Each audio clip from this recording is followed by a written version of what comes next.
I've been in your waters.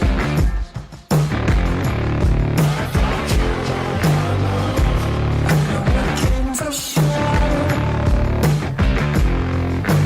I've never been so close before. It's one way or the other.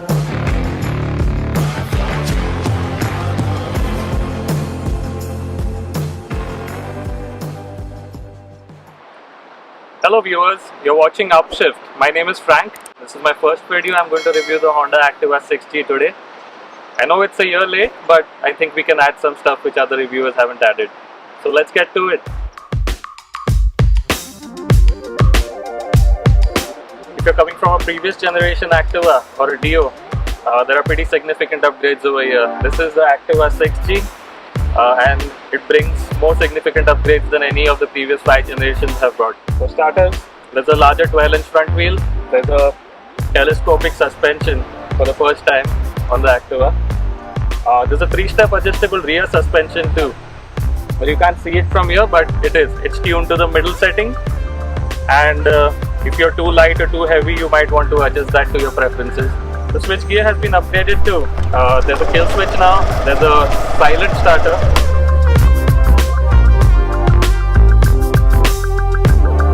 It's just the headlamp. The Deluxe gets you a LED headlamp, the Standard gets you a standard halogen headlamp. The advantage of an LED is it will probably last longer than the life of a scooter. The halogen may fail in between, so I think it's worth the upgrade.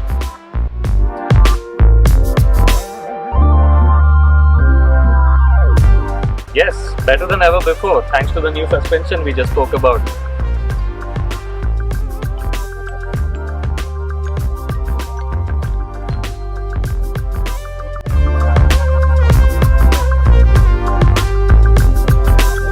Pretty fast if you're riding alone, or if both you and the pillion are lightweight. Otherwise, you're better off with the 125cc model.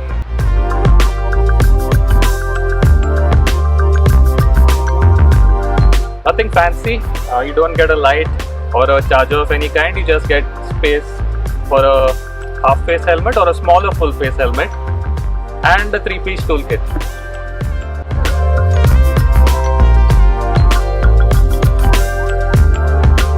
Well, you only get a pass light switch with the Honda, which is pretty cool, otherwise you have to do the jugaad of flipping the high beam and low beam to signal to other riders. Or you also get a rear brake lock clamp, which is useful always when you want to park on an incline.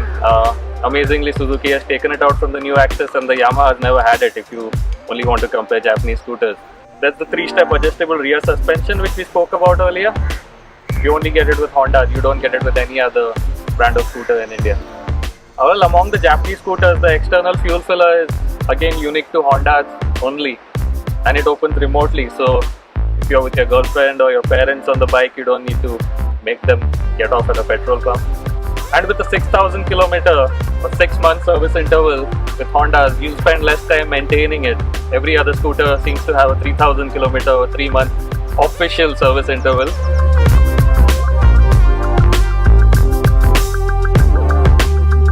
So there's no USB charging socket like most other brands have now.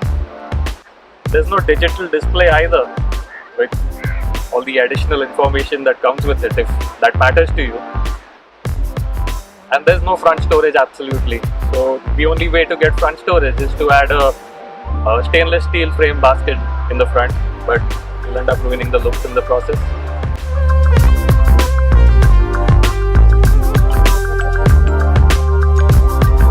Depends on where you live. If you live in a highly humid place like Mumbai or Kolkata, you're going to see rust in 5 to 6 years, and you're probably better off with a fiber body. But otherwise, it's great.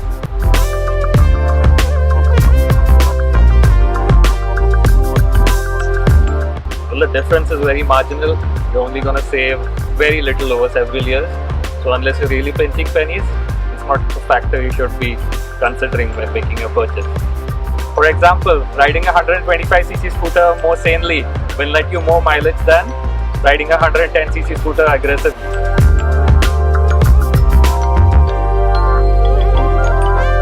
Yes, but only at the rear, and there are very few options in the market right now.